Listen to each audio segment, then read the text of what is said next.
Let's talk about Khalil Mack, Tom. Now, Mack has been at the center of trade rumors lately. We have odds as well in terms of what team Mack will be on once week 1 comes around. But it's actually after the NFL trade deadline. Oh, is that what it is? Which I find a very interesting time point to have it, i.e., okay, let's give it as long as possible for a trade to go down there. So with that, let's talk about the state of Khalil Mack. He's looking for a big, fat contract. Apparently, he has no dialogue right now with the Oakland Raiders, so we're at a stalemate in essence. I think at some point a deal does get done, but the longer it goes on, the more we're going to keep hearing about the rumors, and I think the reality is the more likely it becomes, even though it's not all that likely right now, that Mack is like, you know what, Oakland, I'm really mad at you. Players want money, of course, as everyone does. They also want to feel loved, as everyone does. And right now, I kind of think Khalil Mack doesn't feel like he's getting the love from the Oakland Raiders. Now, a $125 million contract will solve all of their problems for, the lifetime of the contract. So just because things aren't going all that great right now doesn't mean things won't change. And in the end, I do think it would be a mistake for the Raiders to trade Khalil Mack. I'd pay him. I know it's going to be a lot of money. I'm typing in M because it's a mistake if they trade him. Type away, folks. S for smart, M for mistake. I agree with you. They have to keep him. And I'll make note, though, at the same time, it would also be a mistake to not listen to what people have to offer. Sure. Now, they might have a ridiculously high asking price, but if they're not listening, then Reggie McKenzie is not doing his job as a GM. There are a lot more trade talks than go on that get reported because they don't go much beyond the initial, timeline talks, just like in fantasy. Let's talk about some of these odds here. The Pittsburgh Steelers at number 8 plus 1,500. Long shots. I don't really know why Pittsburgh's on here. They don't have much in terms of cap space. They're sitting there at $4.4 million. They can get 60 next year, whatever. But they're pretty fine at outside linebacker. They have TJ Watt. They have Bud Dupree. So, yes, they could afford to get a Khalil Mack. Every team would love to take Khalil Mack. But I don't know if it makes all that much sense. And the biggest issue for me, Cam, still easily, is the money. How do you make that deal happen at 4.4? There's only one way it could happen. We're going to have some fun with this. Yeah. Let's get to this trade proposal here. The Pittsburgh Steelers get Khalil Mack, and the Oakland Raiders receive Le'Veon Bell. It's the only way that literally the two sides can make the trade happen, because you have to have $14.4 million in cap space. Pittsburgh has $4.5 million. You can't trade like a Bud Dupree, which my initial thought, like, I'll throw Dupree and some draft picks in here. It doesn't come close to working out. There's no way Pittsburgh can make this deal happen unless they include Lev Bell, because Lev Bell's $14 million contract is not guaranteed. So they can ship him over to Oakland. Oakland can then pay Lev Bell less money, get a premier player. Pittsburgh has to get a little more creative. Maybe they end up cutting someone like Joe Hayden next year, but they get Khalil Mack locked in. Frankly, Cam, I don't know if I like this trade really for either team. We really struggled to find a deal with this. They were 8, so we're going to go over them. I have a trade for each team here, but this is my least favorite one. I'm not putting any money down on it because it doesn't make sense. If you're Pittsburgh, okay, now you're deep at edge. If you're Oakland, oh boy, Arden Key, Mario Edwards, hopefully you're in good shape there. And then at the halfback side of things, if you're the Raiders, you probably got too many guys. Exactly. What do you do with Marshawn Lynch? He ain't going to be happy. Jalen Richard, Doug Martin as well. Washington, Chris Warren. And then if you're Pittsburgh, have fun with James Conner and Jalen Samuels. So it's the only way a trade would actually go down, but I think the answer is 3 and both teams say no. Everybody in comments, by the way, is saying no way this happens. Yeah, there's no way. It's the only way it could happen for Mack to go to Pittsburgh in a trade, but it's not going to happen. All right, plus 1,500 odds for Pittsburgh, plus 1,400 odds for the Washington Redskins. Now, Washington usually doesn't make noise a lot of times with blockbuster trades, but I say that they go sign the old free agents instead. They get Alex Smith. So, yeah. What do you think? Khalil Mack is an interesting fit here. I was kind of surprised the Redskins were on here because I like Ryan Kerrigan a lot. I have some upside, I believe, in Ryan Anderson. You do have Preston Smith as a free agent, and for next year you're probably planning to pay him, but you only got $60 million in space. So if you trade for Mack, there it goes. Yeah. That's your big addition, and maybe you re-sign some other guys. So here's my trade offer, Cam. Let's take a look. We got Preston Smith, first-round pick, and a second-round pick for the Raiders. Redskins get Khalil Mack, of course. Honestly, Tom, I don't think it's enough. In terms of the pure player that Khalil Mack is, absolutely not. But the reality is that if he were to be traded, which I don't think it happens, his value gets dropped because you're not just trading for the player, you're also paying him $25 million. Same thing with Earl Thomas. In a bubble, Earl Thomas is worth at least a first-round pick.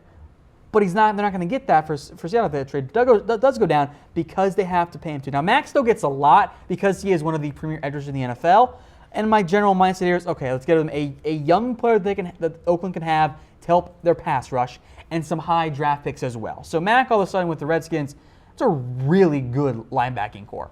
And that's actually probably one of the better ones in the entire NFL. No doubt. If not the best. I'm a big Kerrigan guy. I think Brown's a good player as well, and Foster. Anderson is now your number 3. You're in great shape. And then for the Raiders, you probably have to put Fred Smith at defensive end. Not the ideal fit there, but at least you're in a little bit better shape. And you mentioned the Steeler camp. Gabe Wright, who we mentioned earlier, is now a defensive tackle with Rubin going on IR for the Oakland Raiders. Daddy Smokes on YouTube Live, as a Redskins fan, would take that trade in 0.1 seconds. That means I probably didn't give enough. Because a good trade means that nobody likes it. That's fair, Tom. All right, so Washington there at plus 1,400 odds. Let's talk about the Indianapolis Colts at plus 1,100. Tons of cap space, Tom. From a picks and cap space perspective, Indianapolis is like, hey, we're in perfect shape. Like, we can pay you almost whatever you want, Khalil, and we have the draft picks to make it happen with an extra second this year coming from the New York Jets. The issue, Cam, is, again, as I mentioned, I wanted to have the ability to send a player back in return. I don't like what the Colts can give up. Now, maybe they give up a Tyquan Lewis or the kid from Rutgers, Kimoko Toure. Well, they don't have that talented young actor who's not elite by any means, but can be a starter. I don't know if Basham or any of those guys are starters right now. So that's my issue for the Colts. So in the end, I sent over Basham, a former third-round pick, a first-rounder, and a second-rounder. So it's almost, you get a first, second, and a third-round pick for Khalil Mack, and it's the Colts. Even with Mack, Cam, it's probably going to be a relatively high draft pick. I'm sure that second one will be because it would either be the Colts or the Jets pick. So it's picks-wise, I like it. I don't know if it's enough, though, in terms of the player addition side. I just don't think the Colts do this. I don't think the Colts have any interest at all. We're talking about a team that is restraining itself from bringing in Jeremy Maclin or Dez Bryant, for crying out loud. That there's no way they're going to make a deal for Khalil Mack. I'm not throwing any money down. They want to build to the draft. Adding Khalil Mack, even if it is Khalil Mack, doesn't make sense for them in the end. Yep. And then one note here on the Raiders depth chart, I saw in the comment section, someone said Bruce Irvin is a defensive end. He does blitz the passer enough. He's not a defensive end. He's a strong side linebacker. That's where he plays most of his snaps. You can throw him in there if you want in terms of like their third down package, but he's not a defensive end. He doesn't play with his hand on the ground. Okay, we got the Colts at plus 1,100 there, as well as the Dallas Cowboys. Same odds as Indy. You got a couple of trade packages here. Well, I think this is just Vegas saying, hey, let's put the Cowboys down. Everyone bets on the Cowboys, right? From a cap perspective, it actually does make some sense. They can afford him this year, and they can have up to $60 million next year, so they can afford Khalil Mack. The issue, Cam, is that they also have to pay DeMarcus Lawrence. Can you invest $40 to $45 million, maybe even close to $50 million in 2 defensive ends? That's a lot of money. Now, they're really, really good, but it becomes really tough from a salary cap perspective. So I got 2 different trades, one that will ignore the cap long term, one that we don't. All right, so let's get to trade package number 1 here. Taco goes to Oakland, first-round pick, second-round pick. Dallas gets Khalil Mack, and now you have the duo of D-Law and Mack. If you believe in Taco Charlton, you're really getting 2 first-round picks and a second for Khalil Mack. And again, I think that it's not going to be a massive haul in exchange for Khalil Mack. I mean, when was the last time we saw this much get moved? For a guy like Percy Harvin, which in hindsight was definitely an overpay. It didn't work out. So that's a limited in terms of a limited return, but you're still getting Taco Charlton and 2 probably going to be later round picks if you add Khalil Mack to that Cowboys defense alongside DeMarcus Lawrence, which is loaded there too. Some commenters are like, we don't want Taco at all. I know many a Cowboy fan that feels that way. Give him this year and next, and then we might be at that point. All right, so type of way. Who says no to that trade package? Type 1 for Cowboys, 2 for Raiders. Let's get to package number 2 here. There's D-Law. This one makes a little bit more sense from the Cowboys' money perspective. Now, Cowboys fans don't like it when I give away value. That's why I'm sure that some of them like the Taco trade because they don't like Taco Charlton. But if you're going to bring in Khalil Mack, how are you going to afford Mack and DeMarcus Lawrence? You can't. There's no way you're going to go do that and afford a Byron Jones contract long term. And you can definitely say goodbye to any Earl Thomas hope. So it just doesn't become all that likely. So what the Cowboys in reality do is they trade away Tank. they save, let's just say, $7 million-ish long-term each year, and you go from a first and a second to just a second-round pick. And for the Raiders, yes, you're losing Khalil Mack and you don't get a first-round pick back, but you still get a top 10 defensive end in the NFL. So but don't reality, you also have to eventually pay D-Law too? Like, it's the same logic. yes, but you're still saving money in the end. And you're getting a pick back. And this, again, if the Oakland Raiders do trade Khalil Mack, which I don't think will happen in the end, it's because either A, things have gotten so far out of hand that he's not going to come back, or they say, you know what, maybe we're not as close as we thought we were, and they blow it up. Neither of which I think is all that likely. That's why I don't think a trade will happen. But if you're the Raiders, yes, this is probably the best player that you can get back. Like, who else are you going to get out there that a team would be willing to trade away in order to obtain Khalil Mack? Because that's just not how things tend to work out. Yeah. That's why you don't see blockbuster trades in the NFL. It's just too difficult. All right, so that's the rundown there with the Dallas Cowboys. We'll get to our next team, but first, quick shout out to Mizzen and Main. Yes. We are sporting some fantastic, comfortable as F Mizzen and Main shirts. You can check out all of their products on the website, comfortable.af.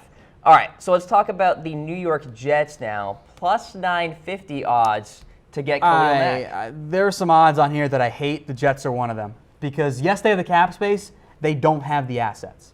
They have no good young edge rushers, and they lack a second-round pick. Not good. So it doesn't make sense for the Jets to make a deal because Oakland could get more from any other team. The best I can do for the Jets is Jordan Jenkins, who now becomes a defensive end for them, and at least has some young upside and ability, and 2 first-round picks.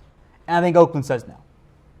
I'm trying to find I think they laugh. I know that the YouTube commenters don't like these trade ideas. I'm trying to find the middle ground between, okay, what would the Jets actually be willing to offer, or the team would be willing to offer for Khalil Mack? I think the reality is Oakland's asking price is way higher, and that's why a trade doesn't go down.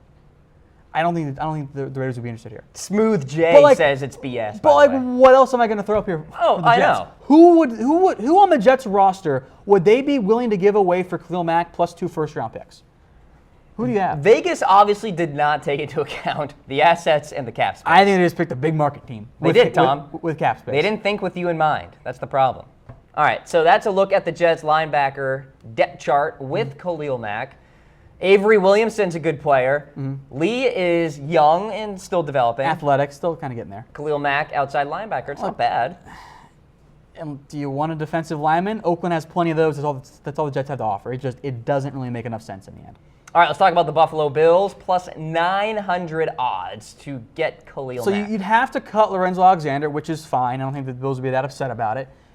You have enough cap space for this year, and next year you got quite a bit of money saved up because you got very cheap quarterback play. That's a big factor there. The Bills have the money to make that one go down. The issue is, do they have the assets? And would they be willing to give away those assets? So a first-round pick, a second-round pick, and it depends on how you evaluate Shaq Lawson. If you believe Shaq Lawson can be a top 15 defensive end like the Bills thought he was going to be when they took him, it's actually not a terrible deal in the end because that Bills pick, I mean, it could be a top 5 pick, Cam. Like, think about it this way. What happens if you get Shaq Lawson, the number 4 overall pick, and the number 36 overall pick? I mean, that's not bad at all. Yeah. I mean, it's not ideal by any means, but it's a heck of a lot more than you would get if you weren't going to be able to retain Khalil Mack. This is one of the better trade scenarios, I think. And again, you mentioned it. We here on NFL Daily do not think Khalil Mack is going to get traded. I think the most likely scenario is a contract is figured out. There's a look at the Bills' defensive line there, which looks pretty darn solid. Jerry Hughes, Khalil Mack coming around the edge. Star Lutulele and Kyle Williams on the interior. Interesting. It's compelling. They need Khalil Mack up there. Yeah.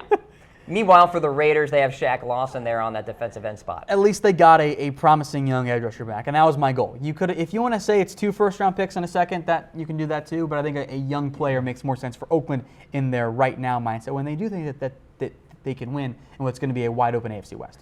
Couple of more teams to get through, but first, this is NFL Daily presented by Man Crates. Do you know an awesome guy out there who needs a gift? Well, at Man Crates, gifts are carefully curated, like a museum, but actually exciting. We're talking about jerky grams, project kits, designed to delight any guy out there. The website is mancrates.com, Tom, bringing you today's NFL Daily. If you got a guy in your life who has a birthday coming up, don't get him a tie. Get him a man crate at mancrates.com and find the perfect gift there. the barware, the golf crate for you, Cam. Love the golf. I know you're a big fan as well. Absolutely. Mancrates.com is the way to go. Let's talk about the next team on the list.